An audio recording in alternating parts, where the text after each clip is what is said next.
안녕하세요, 여러분. 늘 새로운 배움을 추구하며 오늘 이 깊이 파보는 시간, 심층 탐구에 함께 해주셔서 감사합니다. 네, 반갑습니다. 우리가 보통 쿠데타나 반역 이런 단어를 들으면 막 한밤중에 탱크가 밀고 들어오거나 무장한 군인들이 왕국문을 부수고 들어가는 그런 엄청 폭발적인 장면을 떠올리게 되잖아요. 그렇죠.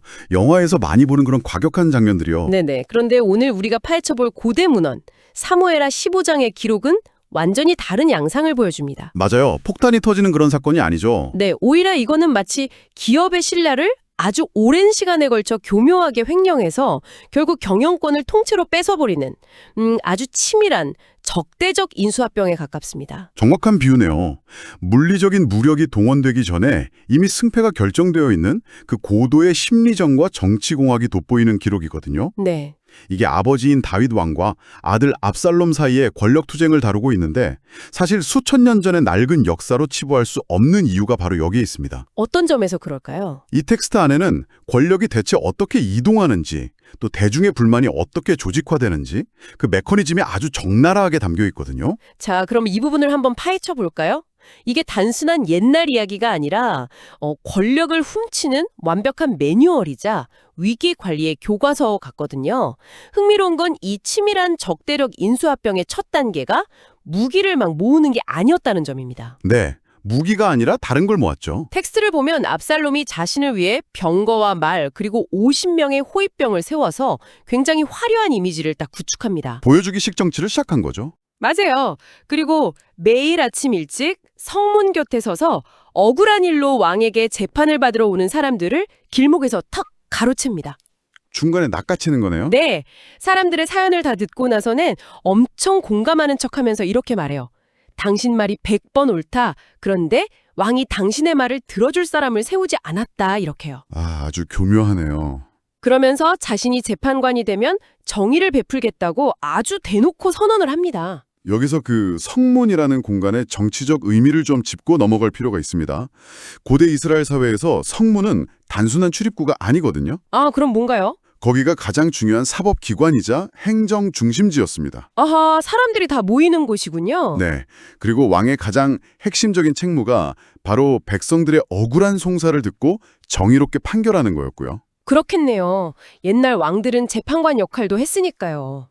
그러니까 압살롬은 무력으로 왕자를 냅다 공격한 게 아니라 현직 권력의 사법적 신뢰를 중간에서 아예 차단해버린 겁니다. 왕으로 향하는 민원의 통로를 끊고 자신이 그 자리를 대체한 거죠.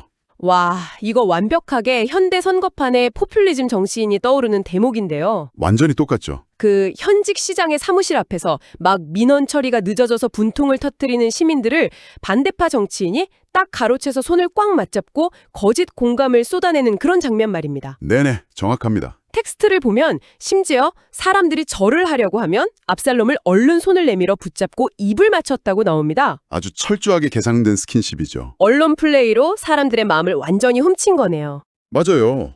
대중이 가진 기존 체제에 대한 불만을 교묘하게 자극하면서 그 불만의 화살을 현재의 권력자인 다윗에게 돌리는 겁니다. 그리고 자기는 구원자로 포장하고요. 그렇죠. 자신을 유일한 대안으로 딱 내세우는 거죠. 그래서 텍스트는 압살롬의 이런 행동을 두고 이스라엘 사람의 마음을 훔쳤다. 이렇게 명확하게 기록하고 있습니다. 마음을 훔쳤다.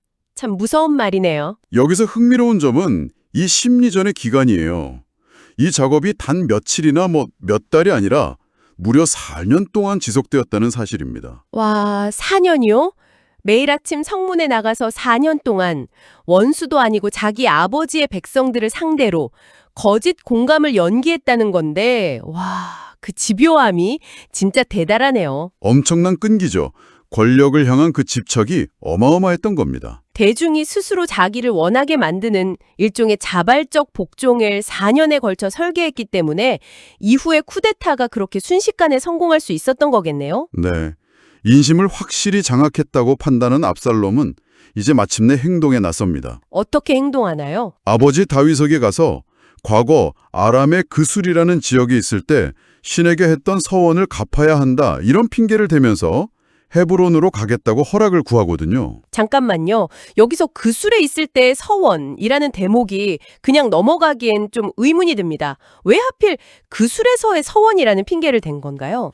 그게 아주 중요한 포인트입니다. 압살롬은 이전에 자신의 이복형인 암논을 살해하고 외과가 있는 이방 땅인 그술로 도망쳐서 3년 동안 망명 생활을 했거든요. 아, 살인죄를 짓고 도망가 있었던 거군요. 네, 우여곡절 끝에 예루살렘으로 돌아오긴 했지만 자신이 가장 불안하고 위험했던 그 망명 시절에 신에게 바쳤던 서원을 이제야 지키러 가겠다, 이렇게 말한 거예요. 다윗 입장에서는 의심하기 힘든 핑계였겠네요. 그렇죠. 아주 자연스럽고 종교적인 명분이었던 겁니다. 아버지로서 말리기 힘든 이유잖아요. 게다가 목적지로 삼은 헤브론이라는 곳도 의미가 크지 않나요? 엄청 크죠. 헤브론은 다윗이 처음 왕위에 올랐던 옛 수도이자 압살롬 자신이 태어난 고향이기도 합니다. 와, 새로운 왕조의 시작을 선포하기에 그보다 완벽한 정치적 상징성을 가진 장소는 없었겠네요. 철저하게 계산된 움직임이죠. 압살롬은 헤브론으로 내려가서 전국의 정탐꾼을 쫙 보냅니다.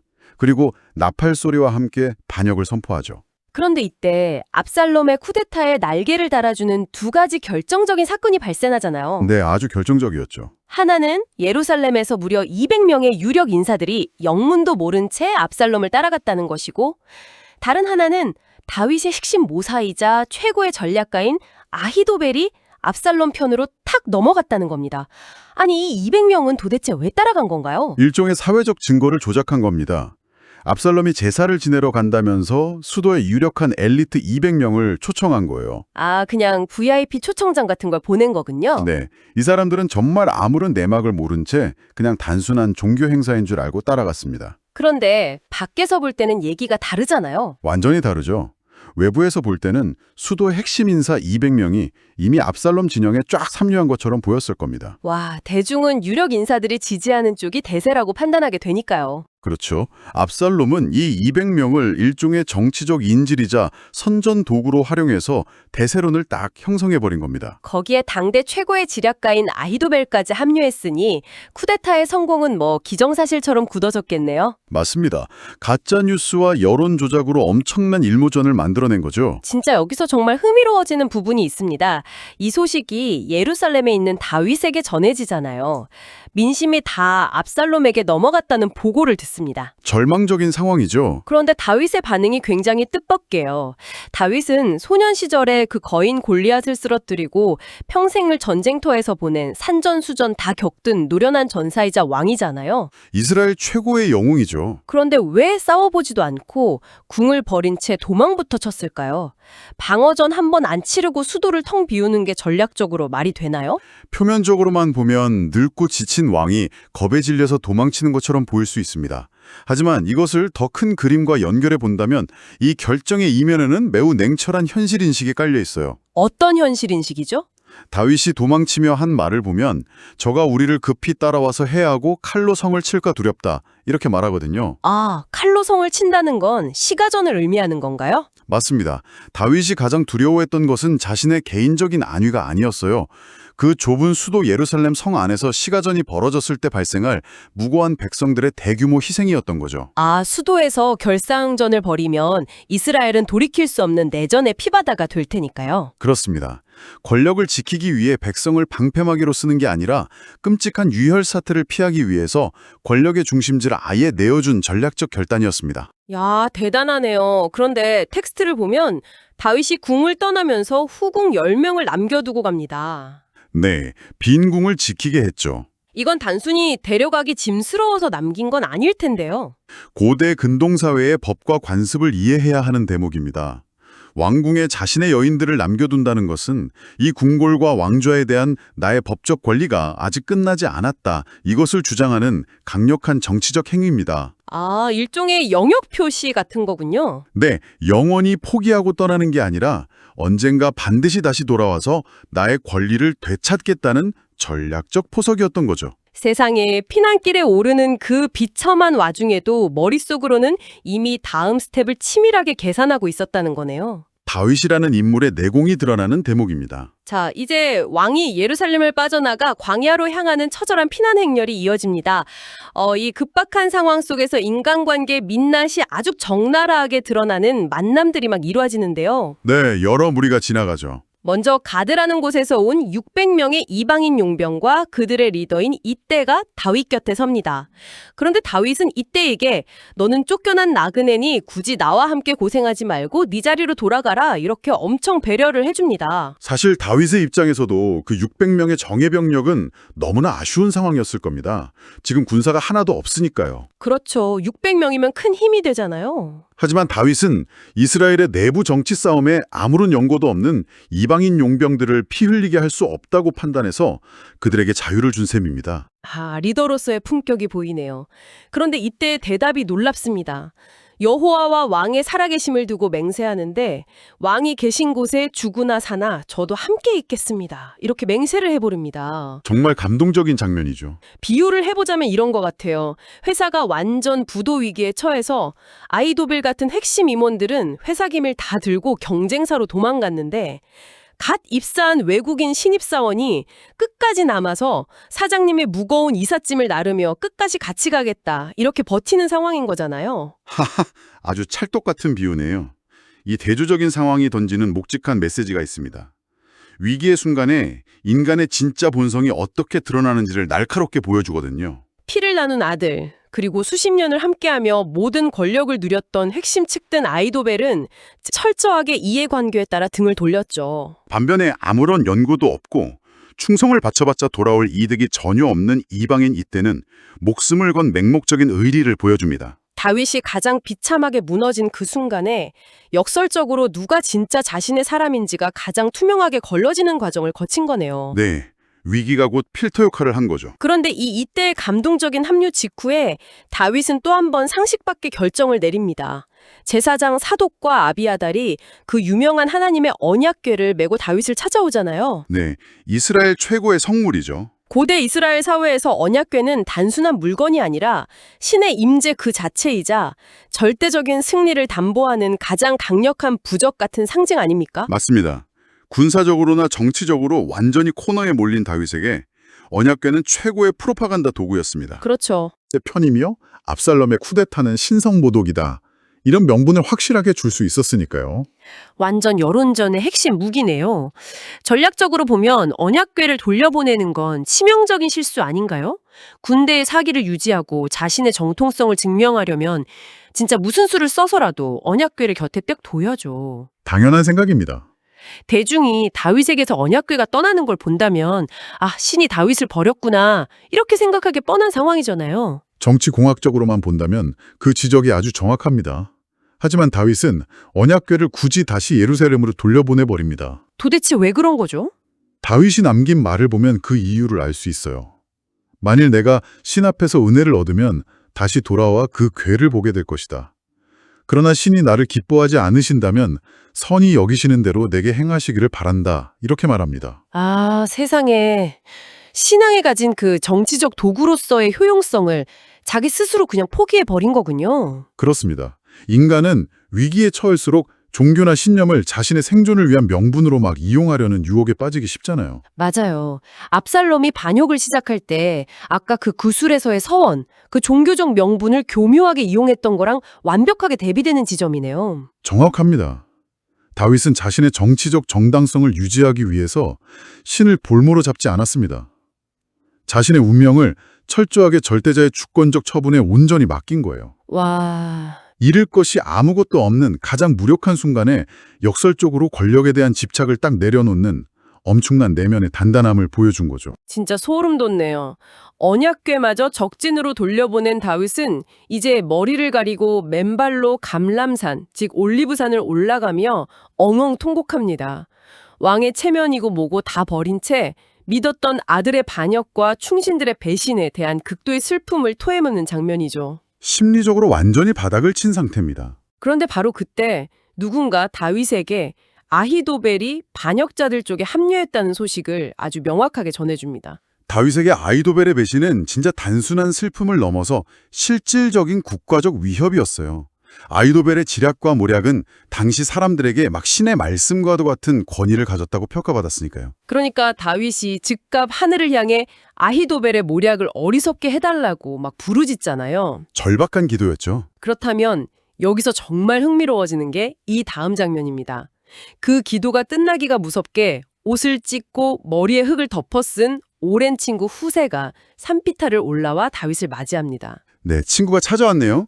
보통 사람 같으면 이 상황에서 모든 걸 잃고 막 통곡하는 와중에 찾아온 친구를 꽉 붙잡고 위로를 받으려고 하지 않았을까요? 극도의 감정적 스트레스 상태에 놓인 인간이라면 당연히 누군가에게 기대고 위안을 찾는 것이 아주 자연스러운 반응입니다. 그런데 다윗은 후세를 위로하는 대신 곧바로 그를 사지로 다시 돌려보냅니다. 네가 나와 함께 가면 집만 되니 당장 예루살렘 성으로 돌아가서 압살롬에게 거짓 투항을 해라. 이렇게요. 위장전향을 시킨 거네요. 네, 그리고 아히도벨의 지략을 반박하고 무력화시켜라. 이렇게 지시합니다. 그뿐만이 아닙니다. 아까 언약궤와 함께 예루살렘으로 돌려보냈던 제사장 사독과 아비아달, 그리고 그들의 두 아들을 연락망으로 삼는 치밀한 스파이 네트워크를 그 자리에서 바로 설계합니다. 정보망을 구축한 거군요. 맞아요. 후세가 적의 수뇌부에서 고급 정보를 빼내거나 거짓 정보를 막 흘리면 제사장들이 그것을 딱 받아서 두 아들을 통해 광야에 있는 자신에게 전달하도록 만든 거죠. 이 대목은 위기관리의 본질에 대한 매우 중요한 인사이트를 우리에게 제공합니다. 어떤 부분에서요? 맨발로 오열하며 자신의 처지를 비관하는 극도의 슬픔 속에서도 다윗의 이성은 단 한순간도 마비되지 않았다는 점이에요.